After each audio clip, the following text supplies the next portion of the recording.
Hello, my name is Sebastian, and today we're going to be talking about the swatches panel. And so at first, the swatches panel might look a little intimidating and might be kind of confusing or counterintuitive, but I'm going to show you how to use it so that it makes a little bit more sense to you. So I have the swatches pulled up already here, but if you want to access it in your own, all you have to do is go to Color and then Swatches. And so that'll bring up this tab here, and every time that you open a new document, it'll have these preset colors. It'll have registration, paper, and black, and then it'll have the 4 CMYK colors, it'll have the 4 CMYK colors including black, and then it'll have RGMB, red, green, and blue, and so these are all the presets that you have to use. And so these come with every single document, but you can delete them if you want. But deleting it brings up this interface that might be kind of confusing.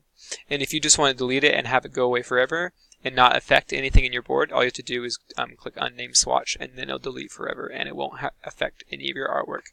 But let's say you want to delete this blue, but since your swatch is going to be deleted, you want to replace it with another swatch because you want to keep all of your colors in track instead of just using unnamed swatches. And so what you can do is, using this Divine Swatch tool, you can change it to be a specific color that you want. So when you delete this color that you're not going to use anymore and you want to replace it with another color, you can delete it and have it be replaced. And so it'll change every piece of artwork that has that lighter blue color, and we'll replace it with this dark blue.